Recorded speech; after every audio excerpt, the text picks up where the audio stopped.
À Thanksgiving, mon père a dit « Nous vendons l'entreprise et tu es exclu ». J'ai ri, pensant à une farce cruelle, mais ses yeux, froids comme la pierre de Notre-Dame, m'ont transpercé l'âme. Ce soir-là, j'ai appris que j'avais porté ces crimes sur mes épaules depuis l'enfance, un bouc émissaire pour ces ténèbres. Je m'appelle Lucien Duval, et Paris, cette ville des lumières éternelles, a toujours été mon geôlier bien-aimé. Né dans le 7e arrondissement, au cœur de ce quartier où les ombres des invalides se mêlent au parfum de baguettes fraîches et au murmure des diplomates, j'ai grandi dans l'opulence feinte d'une famille qui régnait sur l'empire du vin. Duval et Fils, notre maison, n'était pas qu'une simple entreprise.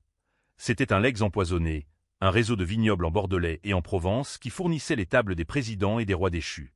Mon père, Henri Duval, était le patriarche incontesté. Un homme au visage taillé comme un vieux chêne, avec des mains calleuses qui serraient les verres de Bordeaux comme des gorges ennemies.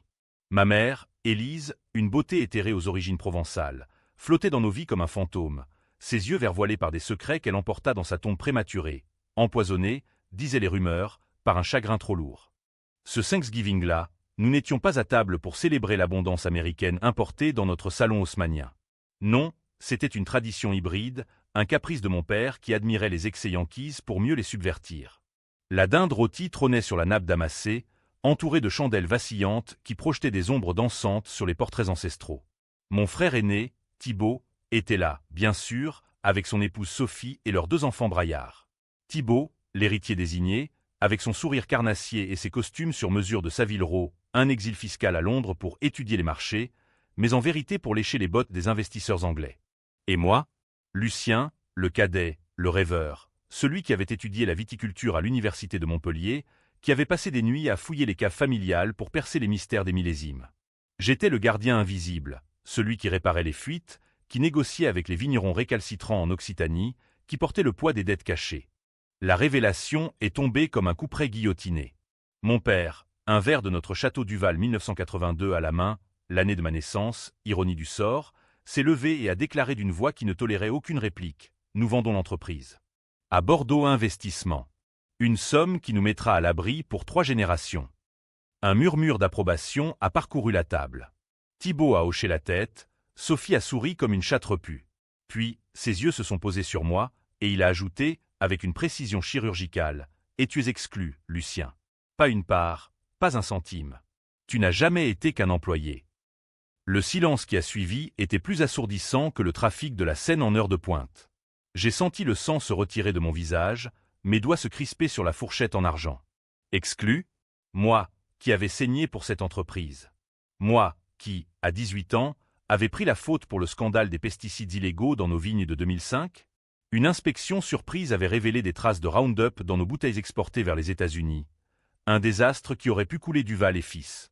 Mon père m'avait convoqué dans son bureau, une pièce au mur tapissée de livres reliés cuir et de cartes jaunies de Bordeaux. « C'est toi qui as supervisé les traitements, n'est-ce pas ?» avait-il menti, sachant pertinemment que c'était lui, dans un accès de folie économique, qui avait ordonné l'usage prohibé pour sauver la récolte maigrelette. J'avais acquiescé, le cœur battant, et signé les aveux falsifiés. Une amende salée, une probation de 2 ans, et mon nom effacé des registres publics. J'avais porté ce crime comme une croix, pendant que Thibaut paradait à Oxford. Pourquoi? La question m'a rongé cette nuit-là, alors que je marchais le long des quais, l'air automnal chargé d'humidité et de l'odeur de châtaigne grillée des vendeurs ambulants. Paris me haïssait autant que ma famille, semblait-il. Les lumières des bateaux-mouches glissaient sur l'eau comme des spectres moqueurs. J'ai trouvé refuge dans un bistrot anonyme du Marais, un verre de pastis amer pour noyer la rage. C'est là que j'ai reçu l'appel de Margot, mon ex-amante, une journaliste freelance aux cheveux roux flamboyants et au nez busqué qui flairait les scandales comme un limier. « Lucien, il faut qu'on parle. Ton père. Il y a plus que la vente. » Nous nous sommes retrouvés à l'aube dans son appartement exigu de Montmartre, surplombant la butte sacrée où Picasso avait jadis bûché ses toiles. Margot, enveloppée dans un peignoir de soie fanée, m'a tendu une enveloppe jaunie. J'ai fouillé les archives de Libération. Regarde ça. À l'intérieur, des coupures de presse datant de 1992, l'année de ma naissance. Un accident de voiture fatal sur l'autoroute A6, près de Lyon. Ma mère, Élise, au volant d'une Renault 25, percutée par un camion fantôme. Officiellement, un délit de fuite, le chauffeur jamais retrouvé. Mais les détails, des traces de freins suspects, un témoin anonyme évoquant une dispute conjugale la veille. Et puis, une note manuscrite, arrachée à un dossier judiciaire. Duval impliqué? Mobile, divorce imminent, clause sur les parts de l'entreprise. Mon monde s'est effondré en un instant. Mon père, ce pilier de la bourgeoisie bordelaise, avait-il orchestré la mort de ma mère pour s'emparer du contrôle total? Et moi, Lucien, l'enfant né de cet amour maudit, j'avais été élevé comme un pion, un remplaçant pour Thibaut, trop jeune à l'époque pour être manipulé. La rage, cette vieille amie huyeuse, a commencé à bouillonner en moi. Pas une rage aveugle, non, une rage française, calculée, philosophique, imprégnée de la mélancolie de Baudelaire et de la cruauté de Sade. Je ne pleurerai pas, je comploterai. Les jours suivants se sont mués en un brouillard de recherche obsessionnelle. J'ai infiltré les bureaux de Duval et Fils sous prétexte de « clore mes comptes », un mensonge que mon père a gobé, trop arrogant pour douter. Dans les sous-sols humides, parmi les caisses de chêne poussiéreuses, j'ai découvert les premiers fils de l'araignée, des contrats occultes avec des mafieux italiens pour blanchir de l'argent via nos exportations en Toscane. Thibaut n'était pas innocent. Ses études à Londres masquaient des transferts offshore vers des comptes aux Caïmans. Et mon père? Il tirait les ficelles depuis des décennies, utilisant l'entreprise comme un voile pour ses ambitions politiques, un siège à l'Assemblée nationale, rêvait-il, financé par ses ombres. Mais le vrai poison était plus profond. Une lettre scellée, adressée à ma mère, jamais ouverte. « Élise, si tu parles de l'accident de 1985, tout s'effondre. Le camionneur que j'ai payé pour simuler la collision avec les concurrents. Il sait. » 1985. L'année où Duval et Fils avaient écrasé la petite maison Laffitte en sabotant leur récolte, un camion accidentel renversant des barils de sulfate sur leurs vignes. J'avais 8 ans, et mon père m'avait fait jurer le silence sur l'affaire des raisins pourris. J'avais cru à une blague d'enfant. C'était un meurtre économique, et j'en étais le complice involontaire. La trahison n'était pas seulement financière, elle était sanguine, viscérale. Exclu de l'héritage, j'étais le bouc émissaire éternel, gisant les péchés d'un père qui m'avait modelé à son image pour mieux me briser. Margot, avec son cynisme parisien, m'a averti, la vengeance, Lucien, c'est un vin qui tourne au vinaigre. Mais si tu dois le boire, fais-le jusqu'à la lie. J'ai hoché la tête, et dans cette nuit pluvieuse de novembre, alors que les feuilles mortes collaient au pavé de la rue de Rivoli, j'ai juré sur la scène, Henri Duval-Perret. Pas avec de l'argent, non, avec son empire, sa réputation, et peut-être sa vie. Mon plan a germé comme une vigne sauvage en Galice oubliée. D'abord, infiltrer Bordeaux Investissement, les acheteurs. Un contact via Margot, un cadre ambitieux nommé Raoul, qui haïssait mon père pour un deal volé 10 ans plus tôt. Aidez-moi à l'écouler, lui ai-je murmuré lors d'un apéro au comptoir du Relais, ce temple gastronomique du 6e. Raoul, les yeux brillants de malveillance, a mordu à l'hameçon. En échange d'informations internes sur Duval, je lui fournirai les preuves des irrégularités, mais avec une twist. Je les orienterai vers Thibaut, isolant mon frère comme un lièvre traqué. Les semaines suivantes furent un balai de mensonges. Je feignais l'indifférence lors des dîners familiaux, riant aux blagues de mon père sur les faibles qui s'effondrent. Intérieurement, je cartographiais leur vulnérabilité, les maîtresses de Thibaut à Deauville, les pots de vin de mon père aux inspecteurs de l'INAO. Paris, avec ses salons enfumés et ses alcôves secrètes, était mon terrain de jeu. Une nuit, dans un cabaret clandestin de Pigalle, j'ai rencontré une hackeuse freelance, une bretonne nommée Ismène, aux tatouages celtiques et au regard d'acier. Pour 5 000 €, mes économies de freelance en consulting vinicole, elle a piraté les serveurs de Duval, exhumant des emails incriminants, mon père ordonnant à Thibaut de nettoyer les traces de l'accident de ma mère via un avocat véreux à Marseille. La tension montait, huame et palpable. Lors d'un gala à l'Opéra Garnier, où les lustres de cristal pleuraient leur lumière sur des robes de soie, j'ai confronté subtilement mon père. « Pourquoi moi, papa? Pourquoi pas Thibaut ?» Il a ri, un son rauque comme le gargouillement d'un tonneau fendu. « Parce que tu es faible, Lucien. Comme ta mère. Elle voulait tout révéler, tu sais? Les vignes empoisonnées, les morts. J'ai dû la protéger d'elle-même. » Protéger. Le mot résonnait comme un aveu. Ce soir-là, rentrant à pied sous une pluie fine, j'ai vomi dans une bouche d'égout, non de dégoût, mais de clarté. La vengeance n'était pas un choix. C'était une cathédrale à bâtir, pierre par pierre de haine. Et ainsi, le premier acte se refermait. J'avais les armes, il ne manquait que le déclencheur. Noël approchait, avec ses guirlandes factices sur les Champs-Élysées, et la signature finale de la vente. Mon père triomphait, ignorant que son fils, le paria, tissait déjà le linceul. Noël à Paris est une farce cruelle pour les âmes brisées. Les vitrines des galeries Lafayette scintillaient de fausses promesses, Père Noël mécanique distribuant des bonbons aux enfants hilars, tandis que je slalomais entre les touristes, un dossier USB brûlant dans ma poche. Ismène avait livré des enregistrements audio de mon père négociant avec des truands corses pour éliminer un concurrent en 2010, un vigneron de Sancerre qui menaçait de révéler les falsifications de millésimes. La voix d'Henri, suave et impitoyable, fait le passer pour un suicide. Un verre de trop, une chute dans la Loire. J'ai écouté ça dans un café exigu de Belleville, entouré d'immigrés riant de blagues en arabe, et j'ai failli briser mon téléphone contre le zinc. Thibault, de son côté, s'enfonçait. Raoul, mon allié chez Bordeaux Investissement, avait accidentellement leaké des infos sur ses comptes offshore lors d'une réunion à la Chambre de commerce. La presse financière bruissait, héritier Duval impliqué dans scandale fiscal. Mon frère m'a appelé, sa voix tremblante pour la première fois. « Lucien, c'est toi ? Dis-moi que ce n'est pas toi. » J'ai feint l'innocence, un ton compatissant. « Frangin, je suis aussi choqué que toi. Père doit être furieux. » Il a raccroché, et j'ai souri dans le vide, imaginant son visage pâle sous les néons de Heathrow. Mais la vraie tempête couvait dans l'ombre de la famille. Mon père, sentant le vent tourner, m'a convoqué dans son bureau, le même où j'avais signé ma damnation 19 ans plus tôt. Il était assis derrière son bureau massif en acajou, un cigare cubain aux lèvres, exhalant des volutes qui dansaient comme des serpents. « Lucien, fiston, asseyons-nous. Cette exclusion, c'était pour te protéger. » Protéger. Le mot revenait, un mantra empoisonné. Il a sorti une bouteille de notre rareste cuvée, un 1970 millésimé pour l'année de son mariage. Ta mère. Elle était fragile. L'entreprise l'écrasait. Et toi, tu lui ressembles trop. Thibault est fait pour ça, il a mon feu. J'ai bu, le vin âpre sur ma langue, et j'ai contre-attaqué doucement. Et l'accident ? Les rumeurs. Ses yeux se sont plissés, 2 fentes de glace. Des mensonges de concurrents. Élise a perdu le contrôle sur une route glissante. Fin de l'histoire. Mais ses mains tremblaient légèrement sur le verre, un tic que je connaissais depuis l'enfance, le signe d'un mensonge. J'ai hoché la tête, sortant du bureau avec une nouvelle pièce. Un chèque en blanc, pour tes vieux jours, qu'il m'avait glissé discrètement. De la pitié ? Ou une tentative de muselière.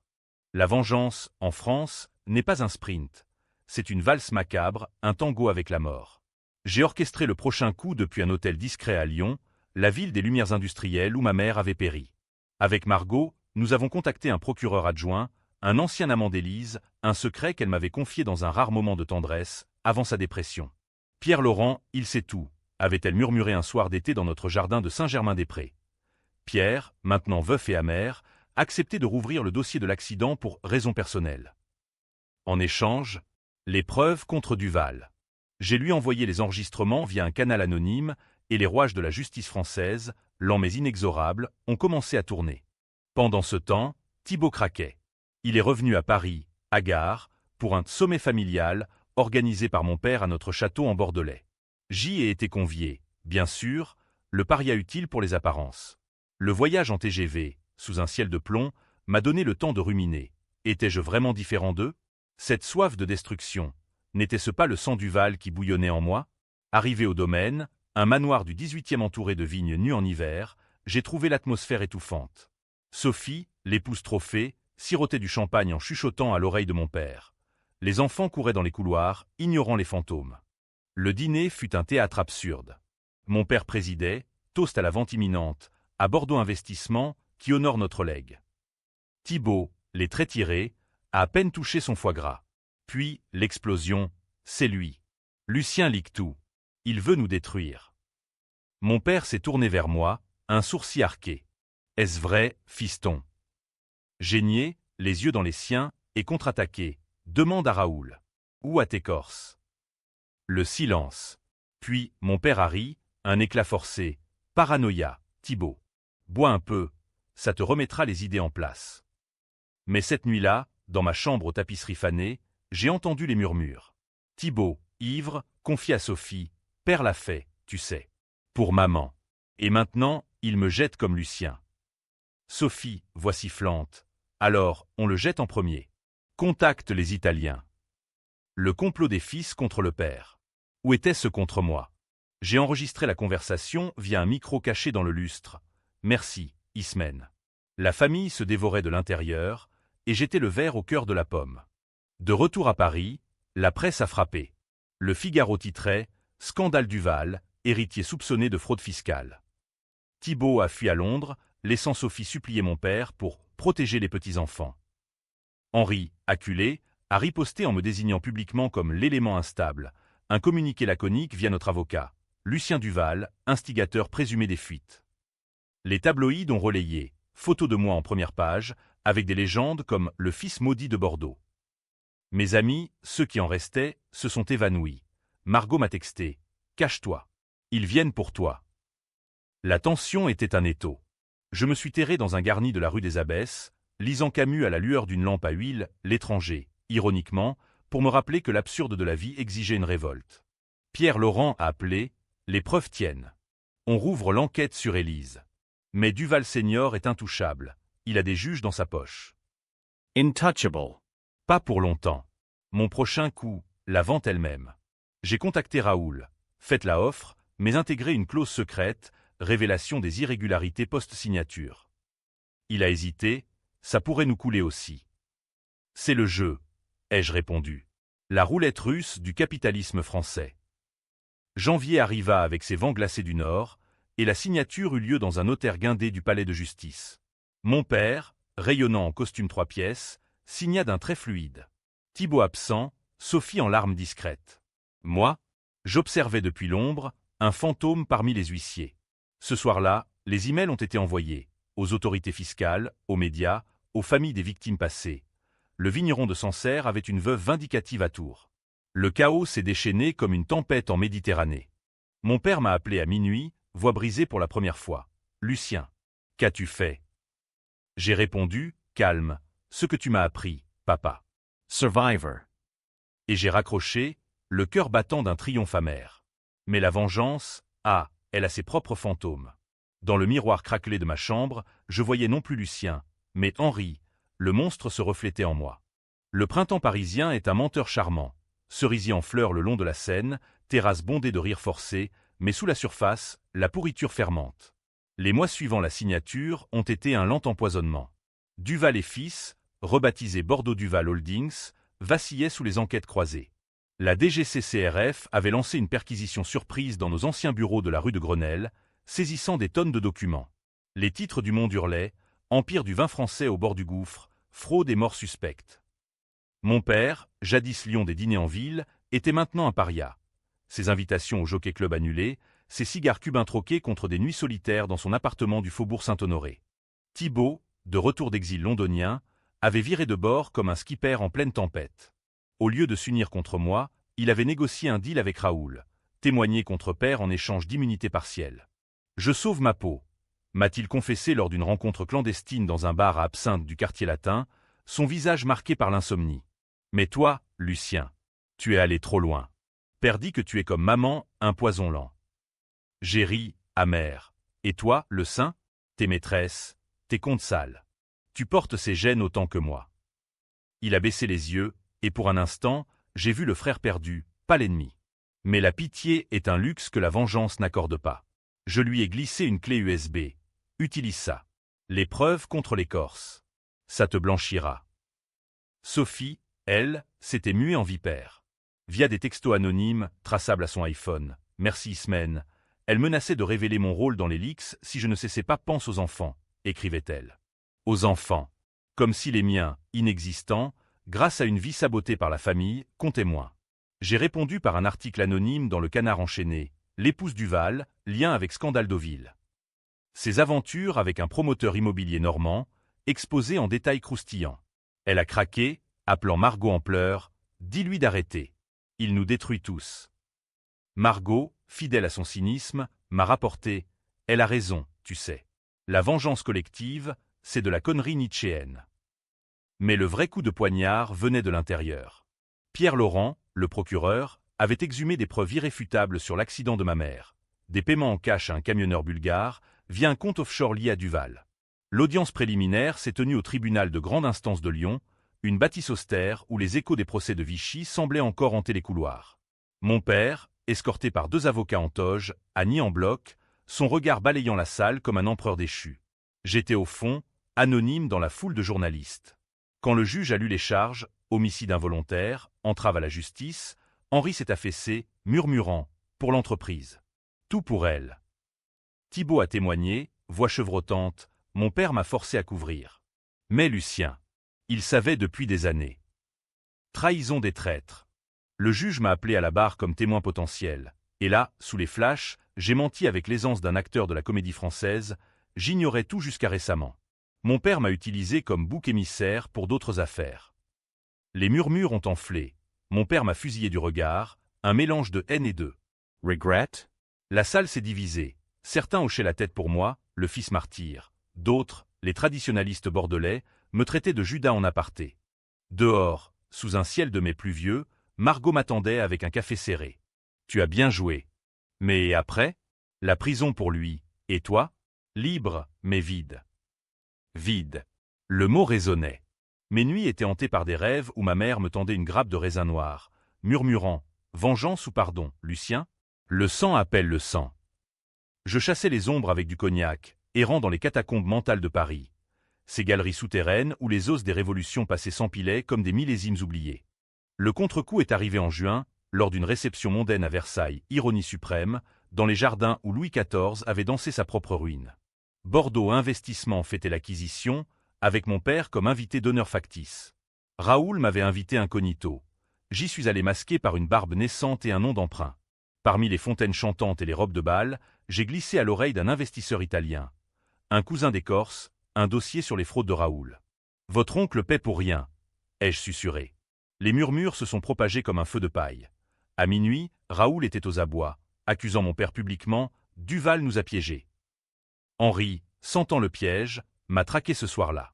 Il m'a attendu à la sortie, silhouette massive sous les lumières des grilles royales. Toi. C'est toujours toi. Sa voix était un grondement sourd, les veines saillantes sur son cou. Pour la première fois, il m'a frappé, un revers qui m'a envoyé valser contre un buisson de rosiers. Le sang dans ma bouche avait le goût du terroir bordelais. Pourquoi, fiston? J'ai tout fait pour toi. J'ai craché. Pour moi? Tu m'as volé ma mère, mon nom, ma vie. Il s'est figé, puis, dans un aveu qui a fissuré son armure, Élise. Elle allait partir avec les secrets. Les vignes empoisonnées en 85, c'était pour survivre. Sans ça, on était ruinés. Je l'aimais, Lucien. Mais l'entreprise, elle était notre sang. L'amour. Le mot, prononcé par lui, était une abomination. Nous nous sommes battus là, comme des paysans en vendange sauvage, poings nus, sous la lune versaillaise. Il était plus fort, mais je plus jeune, plus affamé. Un coup de genou dans les reins, et il a ployé. C'est fini, ai-je haleté. La justice te prendra. Il s'est relevé, essuyant le sang de sa lèvre. Non. C'est toi qui paieras. Thibaut, c'est pour tes propres sales affaires. Le pot de vin que tu as pris en 2012 pour fermer les yeux sur les contrefaçons. Mes propres sales affaires. Le souvenir m'a transpercé. Oui, en 2012, désespéré par une dette de jeu, une faiblesse héritée, ces nuits au casino de Deauville, j'avais accepté 20 000 € d'un importateur chinois pour valider des faux millésimes. Mon père savait? Non, il bluffait. Ou pas. La nuit s'est close sur cette incertitude, et je suis rentré à Paris, le corps endolori, l'âme en lambeaux. L'été a apporté la chaleur suffocante, et avec elle, le procès. À la cour d'assises de Bordeaux, sous les yeux impassibles de la Garonne, mon père a été jugé pour homicide et fraude multiples. Thibaut, Crown Witness, a détaillé les horreurs, les sabotages, les paiements occultes. Sophie, divorçant in extremis, a témoigné contre tous. Et moi, appelé comme plaignant, j'ai décrit ma vie de bouc émissaire, les larmes aux yeux, vraies, pour une fois. La salle était un chaudron, des viticulteurs en colère scandant « Justice pour Laffitte », des bourgeois défendant l'héritage Duval. Quand le verdict est tombé, 20 ans ferme, les divisions ont éclaté, hurrah d'un côté, murmures outrés de l'autre. Étais-je le héros vengeur ou le destructeur familial? Mais la vengeance n'était pas assouvie. Mon père, menotté, m'a lancé depuis le banc, « Tu es mon fils, Lucien. Le pire de moi. » Et dans ses yeux, pas de haine, de la fierté tordue. J'ai quitté la salle, nauséeux, sachant que le twist approchait.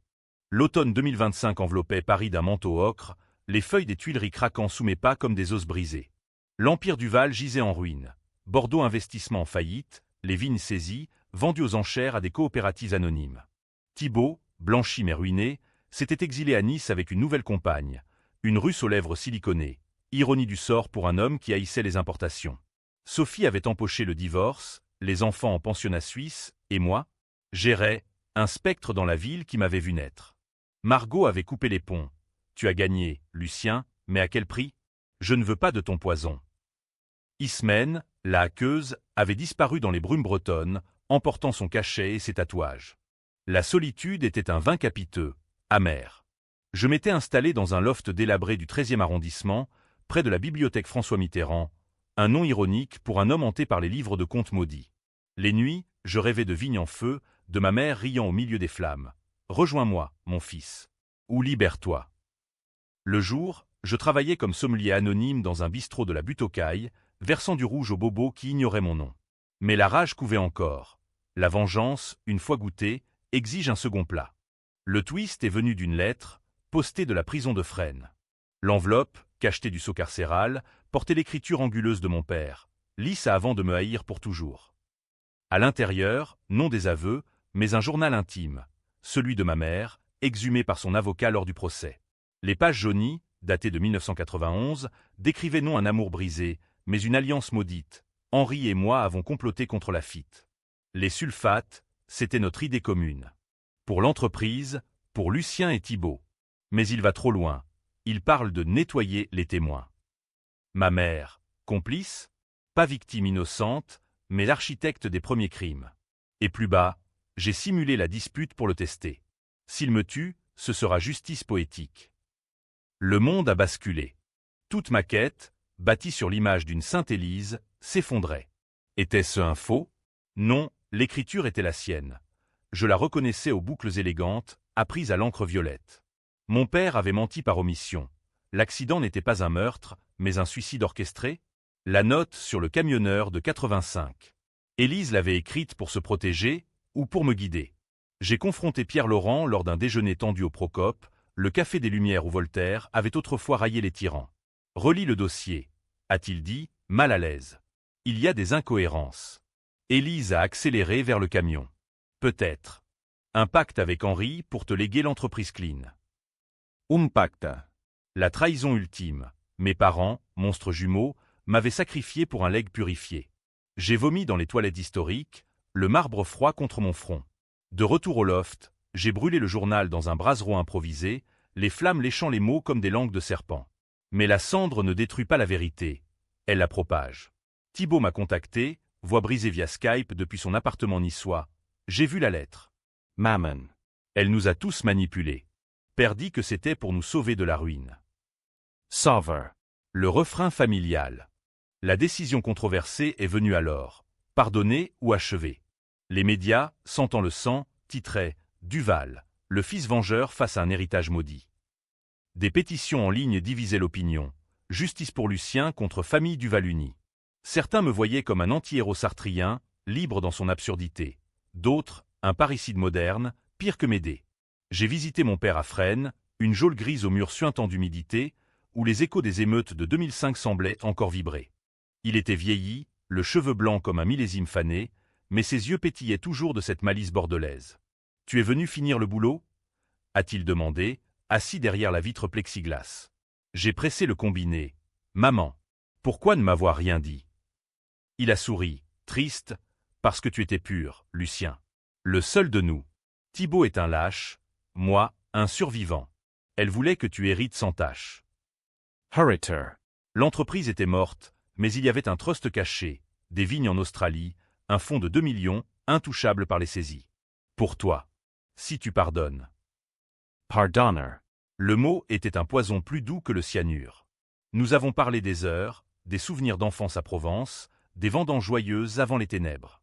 Pour la première fois, j'ai vu l'homme, pas le monstre, un paysan ambitieux, écrasé par la concurrence impitoyable du marché européen. J'ai gâté Thibault, a-t-il admis. Et toi? Je t'ai testé trop durement. Les larmes ont coulé, des deux côtés du verre. En sortant, sous le ciel plombé de banlieue, j'ai hésité. Libérer le trust ou le détruire, laissant mon père pourrir dans son exil concret? La nuit, dans un rêve fiévreux, ma mère est apparue. Choisis, Lucien. La vengeance divise, le pardon guérit. Mais quel vin préfères-tu, le sec ou le moelleux? Réveil en sueur, j'ai appelé Thibault, on rachète les vignes. Ensemble. Il a pleuré, un sanglot fraternel. Sophie, contactée, a accepté un rôle mineur, pour les gosses. Le plan, relancer Duval sous un nouveau nom, éthique, bio, un phénix des cendres. Mais le doute rongeait. Était-ce un happy end forcé ou une nouvelle toile d'araignée? Les médias spéculaient. Lucien Duval absout son bourreau, héros ou hypocrite. L'hiver 2025 a refermé son étau sur la France, avec des neiges précoces en Alsace et des grèves qui paralysaient le TGV. Mon choix, controversé, déchirant, s'est cristallisé lors d'une veillée solitaire à la Père-Lachaise, parmi les tombes de Proust et de Chopin, où les fantômes des passions inassouvies murmurent aux vivants. J'ai déposé une rose fanée sur la pierre d'Élise, un caveau modeste, gravé « Amour et terroir », et j'ai murmuré « Maman, je choisis la vie. Pas la leur, la mienne. » Le pardon n'était pas absolution, c'était amputation, couper le cordon empoisonné pour renaître. Avec le trust libéré, une clause conditionnelle au pardon filial, signée dans la salle des visites de Fresnes, j'ai racheté les vignes phares, le domaine de Margaux, 50 hectares de Cabernet Sauvignon qui pleuraient encore les scandales passés. Thibault est revenu, repentant, apportant ses contacts londoniens pour un partenariat éco-responsable. « Frère, on recommence propre », a-t-il dit lors de notre première vendange, les mains noircies de terre fertile. Sophie, pragmatique, a géré les enfants, transformant son amertume en business plan pour un label « Vin de réconciliation ». Mon père, depuis sa cellule, envoyait des lettres hebdomadaires, conseils énologiques, anecdotes sur les millésimes de jeunesse, et parfois un « je suis fier, fiston ». La relance de Duval Renaissance a divisé le monde du vin comme un clocher fendu. À la foire de Paris Vigny Sud, les critiques étaient âpres, un phénix ou un zombie. Le sang Duval tache encore. Des boycotts de viticulteurs orthodoxes, des pétitions pour interdire les Duval. Mais d'autres acclamaient. Articles dans Decanter louant la rédemption française, des sommeliers parisiens commandant nos cuvées post-trauma. Moi, au cœur de la tourmente, je naviguais entre les deux. Interview où je confessais « la vengeance m'a libéré, mais le pardon m'a sauvé », provoquant des débats enflammés sur France Inter. Est-ce du masochisme bourgeois ou de la vraie catharsis? Margaux est revenue, un soir de Nouvel An, au milieu des feux d'artifice sur la tour Eiffel. « Tu as choisi le happy end biographique », a-t-elle dit, un verre de notre nouveau rosé à la main. Mais est-ce vrai? Nous avons fait l'amour sur le balcon, sous les étoiles froides, et pour la première fois, sans l'ombre de la trahison. Ismène, contacté, a refusé de rejoindre. Trop clean pour moi. Bonne chance, vigneron. Paris, ma geôlière, s'ouvrait enfin. Promenade le long du canal Saint-Martin, dîner chez des amis retrouvés, un début de thérapie chez un psy-freudien du VE arrondissement qui disséquait mes rêves de vignes sanglantes. Pourtant, le twist final, celui qui cause encore des disputes lors des dîners en ville, est survenu au printemps 2026. Mon père, gracié partiellement pour bonne conduite, a été libéré sous bracelet électronique. La presse a hurlé « Le monstre de Bordeaux libre ». Des manifestations à Lyon, des menaces anonymes contre notre domaine. Thibault a hésité, on le tient à distance. J'ai refusé, non. Il rentre. La réunion familiale, dans la maison de Provence reconstruite, un massacre au volet bleu, surplombant les garrigues, fut un théâtre d'absurde. Mon père, amaigri, a serré Thibault dans ses bras. Mon aîné, pardonne. Puis moi, mon sang, merci. Nous avons bu un toast, notre 2025, un millésime de renaissance, et pour un instant, c'était vrai. Mais la nuit, seul dans ma chambre au mur blanchi à la chaux, j'ai trouvé une note glissée sous la porte, l'écriture de mon père. Lucien, le trust. Il y a une clause cachée. Si je meurs, tout revient à Thibault. C'était le test final. Tu as échoué en pardonnant. Echo? Ou gagné. Il bluffait encore, ou pas. Le notaire confirmerait plus tard que c'était un faux, un dernier coup pour me piquer. Mais le doute persista. Était-ce la fin d'une ère ou le début d'une nouvelle trahison? Aujourd'hui, en décembre 2025, non. Attends, le temps se boucle comme un tonneau bien fermé. Je contemple nos bouteilles alignées dans la cave fraîche de Margaux. Duval Renaissance prospère, exportant vers New York sans tache. Thibault est un oncle décent. Sophie, une belle-sœur acariâtre mais loyale. Mon père vit reclus à Nice, écrivant ses mémoires, Le vin amour la haine, titre provoquant. Et moi? Je suis Lucien, ni héros ni vilain, juste un homme qui a bu la lie et craché les pépins. La vengeance m'a donné le feu, le pardon, les cendres pour fertiliser. Paris brille toujours, mais maintenant, je danse avec ses ombres, un verre à la main. Fin, ou à suivre, dans les murmures des vignes éternelles. Les lecteurs choisiront leur camp, apothéose ou illusion. C'est le sel de la vie française, ambiguë, exquise, impitoyable.